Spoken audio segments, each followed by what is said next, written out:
प्यारे बच्चों, कक्षा 6, 7, 8 में गणित के अंतर्गत एक प्रश्न आता है।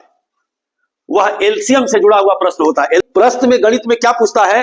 वह छोटी से छोटी संख्या बताओ। जो ही आ जाए कि वह छोटी से छोटी संख्या बताओ तो समझ जाना कि लघुत्तम करना है। अब दो तरीके का प्रश्न पूछता है, बहुत ध्यान से देखना। वह छोटी संख्या बताओ जिसमें, अब इसको जरा ऐसे भी समझो, मान लो वह छोटी संख्या x है, इसमें 7 से भाग देने पर शेष क्या बचे? 5। 9 से भाग देने पर भी शेष क्या बचे? 5। और 11 से भी भाग देने पर शेष क्या बचे? 5। ऐसे प्रश्न आते हैं। तो इसका एक बहुत सुंदर ट्रिक हम लेकर आए हैं आपके सामने, बिल्कुल चुटकी बजा के आप हल कर लोगे। पहली बात कि जो संख्या दी गई है उसका आप एलसीएम निकालो। एलसीएम मैं लिख रहा हूं, इसका मतलब लघुत्तम, ठीक है। तो 7, 9, 11 इसमें से कोई कॉमन नहीं है, देख रहे हो ना। तो लघुत्तम कितना हो जाएगा? 7 गुणे 9 गुणे 11 कितना हो जाएगा बेटा? आपका 693। तो 693 आपका लघुत्तम हो गया बेटा। तो वह संख्या बतानी है, तो लिखेंगे छोटी संख्या बराबर, ध्यान देना, छोटी संख्या बराबर, ये क्या लिखा है? लघुत्तम। तो लघुत्तम कितना आया है? 693। कितना लघुत्तम आया है? 93। और सूत्र में क्या कर रहा है? धन। क्या है? शेष। प्रश्न में कितना शेष बच रहा है? तो बस बेटा 5 फट दे जोड़ देना है, तो हो जाएगा 6, 9, 8। यही हमारा उत्तर हो जाएगा। यानी इस यह छोटी से छोटी संख्या है जिसमें 7 से भाग दोगे तब भी 5 आएगा, 9 से भाग दोगे तब भी 5 आएगा, और 11 से भाग दोगे तब भी 5 आएगा। है ना मैजिक? बहुत आसान तरीका है ना। फिर एक बार समझ लो क्या करना है। एलसीएम निकालने के बाद जो शेष कह रहा है उसको जोड़ देंगे, आपका निकल जाएगा। आप घर पे ट्राई करना। 6, 9, 8 में 7 से भाग देने के लिए, फिर 9 से भाग देने के लिए, फिर 11 से, देखना शेष 5 आ रहा है कि नहीं। दूसरा तरीका क्या होता है सवाल पूछने का? प्रश्न क्या होगा? 3 तरीके का शेष।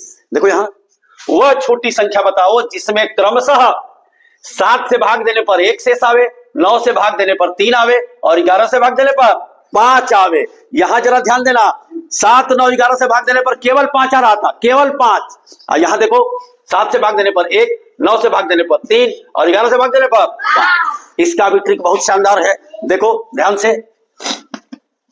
छोटी संख्या बराबर लघुत्तम, तो लघुत्तम जो इसका है वही होगा 693, और ऋण पी। अब बच्चों के दिमाग में कौंध रहा होगा पी क्या है, तो ध्यान देना पी कैसे निकलेगा।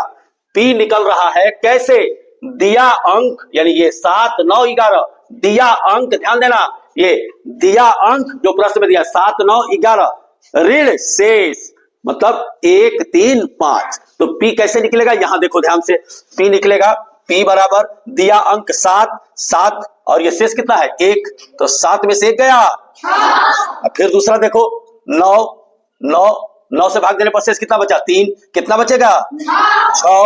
अब तीसरा अंक क्या है? 11। 11 में भाग जब दिया तो 5 बचा, तो 11 में से 5 गया। इसका मतलब कि P का मान कितना आ गया? 6। एक बात और बता दें, कक्षा 6, 7, 8 में ऐसा ही सवाल देगा, जो शेष बचेगा ना इसमें से घटाओगे तो सेम अंतर आएगा।